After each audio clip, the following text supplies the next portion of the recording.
যুবভারতী কাণ্ডে অরূপ বিশ্বাস তিনি পদত্যাগ করেছেন এবং সাদা কাগজে তার পদত্যাগের পর মমতা বন্দ্যোপাধ্যায় সেটাকে অ্যাকসেপ্ট করে নিয়েছেন, আপনারা জানেন ইতিমধ্যেই।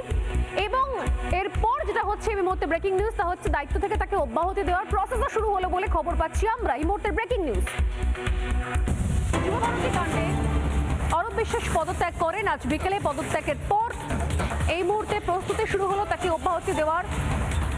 এই মুহূর্তে ক্রীড়া দপ্তর সামলাবেন মাননীয়া নিজেই। প্রশ্ন হচ্ছে এবার অরূপ বিশ্বাস কি এমন লিখলেন, অরূপ বিশ্বাস কি লিখলেন সেটা আমি দেখাই এই মুহূর্তে। তিনি নিজের হাতে লিখেছেন, একটা সাদা কাগজে তিনি লিখেছেন। কি লিখছেন তিনি? তিনি লিখছেন যে শ্রীমতী মমতা বন্দ্যোপাধ্যায় মুখ্যমন্ত্রী পশ্চিমবঙ্গ। তিনি লিখছেন, শ্রদ্ধেয়া দিদি আমার প্রণাম নেবেন। গত 13ই ডিসেম্বর 2025 কিংবদন্তি ফুটবলার মেসি কলকাতার সফরে বিবেকানন্দ যুবভারতী ক্রীড়াঞ্জনে, এটা ক্রীড়াঞ্জন ইয় জয়, ক্রীড়াঙ্গন নয়, উয় গয় নয়, এটা ক্রীড়াঞ্জন, ক্রীড়াঞ্জনে ক্রীড়াঞ্জনও নয়, আমি আরো ঠিক বলে ফেললাম। উনি লিখছেন ক্রীড়াঞ্জন, যুবভারতী ক্রীড়াঞ্জনে যে পরিস্থিতি হয়েছিল তার পরিপ্রেক্ষিতে, এ তো খানিকটা সেই প্রধানমন্ত্রীর মতো হয়ে গেল। প্রতিশোধ আমরা শুনেছি এর আগে, প্রতিশোধ, প্রতিবাদ, প্রধানমন্ত্রী, আর এবার আমরা দেখছি পরিপ্রেক্ষী। উচ্চারণ করতেও কষ্ট হয় আমাদের। আপনি ইতিমধ্যেই তদন্ত কমিটি গঠন করেছেন, তাই নিরপেক্ষ তদন্তের স্বার্থে আমি ক্রিয়ামন্ত্রী, উনি সবটাই ক্রিয়া, উনি বুঝতে পারছেন না ক্রিয়া মানে উনি যে ধরনের কাজকর্ম করছেন সেটা নিয়ে মানুষের কোনো প্রশ্ন নেই।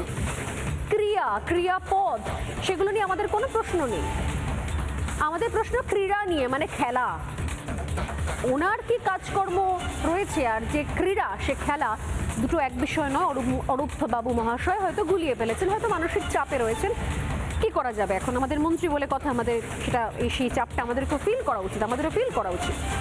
তাই নিরপেক্ষ তদন্তের স্বার্থে আমি ক্রীড়া মন্ত্রী হিসেবে আপনার কাছে, এটা তো আমি উচ্চারণই করতে পারছি না, অব্যাহতি, কিন্তু অব্যাহতি চাইছি। বেশ, আশা করি আপনি আমার এই অনুরোধ রাখবেন। শ্রদ্ধেয়, শ্রদ্ধের পরে কি আছে? না, কোনো নামটাম নেই। এবং এরপর এই চিঠির পর উনি বললেন যে উনি আবেদন করতে চাইছেন, উনি পদত্যাগ করতে চাইছেন। এরপর দ্বিতীয় চিঠি এসে পৌঁছয় 15ই ডিসেম্বরই 2025, অর্থাৎ গতকালই। এখানে তিনি লিখছেন আবারও, শ্রীমতী মমতা বন্দ্যোপাধ্যায় মুখ্যমন্ত্রী পশ্চিমবঙ্গ, 15ই ডিসেম্বর 2025, শ্রদ্ধেয়া দিদি আমার প্রণাম নেবেন।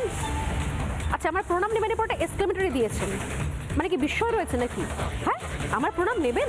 গত 13ই ডিসেম্বর 2025 কিংবদন্তি ফুটবলার মেসির কলকাতার সফরে বিবেকানন্দ যুবভারতী ক্রীড়াঞ্জনে, মানে ওনার ধারণা যে ক্রীড়াঙ্গনটা হচ্ছে ক্রীড়াঞ্জন, যুবভারতী ক্রীড়াঞ্জনে যে পরিস্থিতি তৈরি হয়েছিল তার পরিপ্রেক্ষিতে, অর্থাৎ বানানে তিনি বিন্দুমাত্র চেঞ্জ করেননি। ওনার আশপাশে মনে হয় কেউ নেইও যিনি এগুলোকে ঠিক করাতে পারেন। তারপরে আসি, আপনি ইতিমধ্যেই তদন্ত কমিটি গঠন করেছেন, তাই নিরপেক্ষ তদন্তের স্বার্থে আমি ক্রীড়ামন্ত্রী, এইখানে উনি ঠিক লিখেছেন ক্রীড়ামন্ত্রী, দেখুন তার মানে উনি জানেন হয়তো ভুল হয়ে গেছে, ওই মানে স্লিপ অফ টাঙের মতো একটা টাইপিং এরর হয়েছে হয়তো। ক্রীড়ামন্ত্রী হিসেবে আপনার কাছে অব্যাহতি চাইছি, এটাও তিনি আবার আগের ভুল করেছেন। আশা করি আপনি আমার এই অনুরোধ রাখবেন। এবার আর অব্যাহতির পর বেশি অব্যাহতিতে যায়নি, অনুরোধে চলে গেছেন।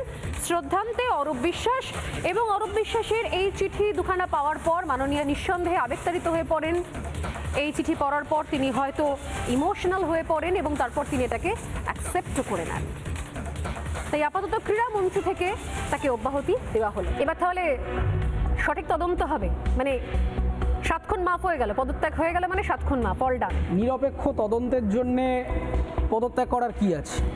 তদন্তটা তো উনি করছেন না, তদন্তটা তো করছে একটা এসআইটি তৈরি করা হয়েছে, আর সেই এসআইটিটাও সেটাও মুখ্যমন্ত্রীর ক্যাবিনেট দেখছে বা মুখ্যমন্ত্রী নিজে দেখছেন অথবা একজন বিচারপতি দেখছেন।